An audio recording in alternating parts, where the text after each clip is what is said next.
नमस्कार, मैं हूं आपके साथ कविता राणा।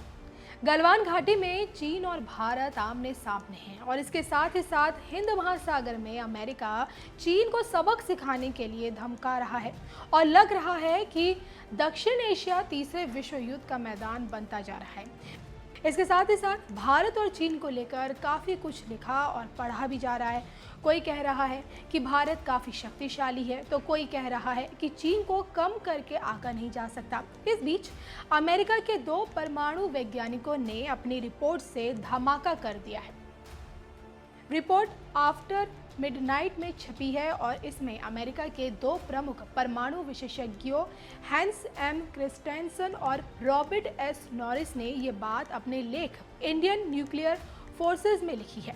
दोनों वैज्ञानिकों ने लिखा है कि भारत अब एक ऐसी मिसाइल विकसित कर रहा है जिससे भारत के दक्षिण बेस से पूरे चीन को निशाना बनाया जा सकता है। अब यहाँ पर रिपोर्ट पर और जानकारी आपसे साझा करें तो ये आपको बात बताते चलें कि भारत एक सूर्य नाम से मिसाइल डेवलप कर रहा है जिसकी रेंज 16,000 किलोमीटर है, जो चीन की किसी भी आधुनिक मिसाइल से ज़्यादा एडवांस है। अमेरिकी विशेषज्ञों का ये मानना है कि भारत अब नई परमाणु नीति को ध्यान में रखकर अपने हथियार बना रहा है और भारत का पूरा ध्यान पहले पाकिस्तान को रोकने और संभावित खतरों से निपटने पर रहता था, लेकिन कुछ सालों से जारी चीन से मनमुटाव के चलते भारत अपनी परमाणु नीति को चीन की तरफ मोड़ दिया है उसने।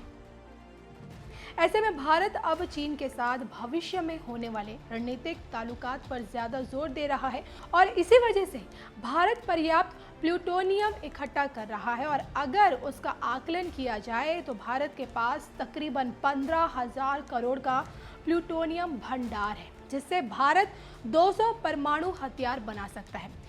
इसके साथ ही साथ मौजूदा स्थिति में भारत के पास अभी फिलहाल 110 से 130 परमाणु हथियार है और रिपोर्ट में अमेरिकी वैज्ञानिकों का ये भी कहना है कि भारत के पास वेपन ग्रेड यानी कि हथियारों में इस्तेमाल होने वाला प्लूटोनियम की मात्रा 600 किलोग्राम के आसपास है।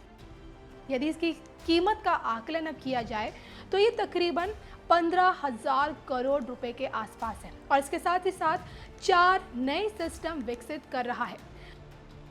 तो रिपोर्ट में यह भी कहा गया है कि भारत के पास अभी परमाणु हथियारों के लिए 4 सिस्टम मौजूद हैं और इनमें 2 हवाई, 1 ज़मीन पर बैलिस्टिक सिस्टम और चौथी समुद्री सिस्टम है। लेकिन अभी भारत 4 और नए सिस्टम डेवलप करने में लगा हुआ है और इनमें से कुछ बहुत तेज़ी से डेवलप हो भी रहे हैं और कुछ को संभवतः डेवलप किया भी जा चुका है। यदि ऐसा होता है तो परमाणु शक्ति के मामले में भारत चीन से बहुत आगे निकल जाएगा और इसका मुकाबला करना चीन के लिए काफ़ी मुश्किल होगा। अगर चीन अपनी शक्ति का इतना ही गुमान करता है तो उसे दक्षिण एशिया सिर्फ और सिर्फ भारत ही सबक सिखा सकता है। तो आप समझ सकते हैं कि अमेरिकी वैज्ञानिकों ने क्या कहा और इसका मतलब क्या होता है।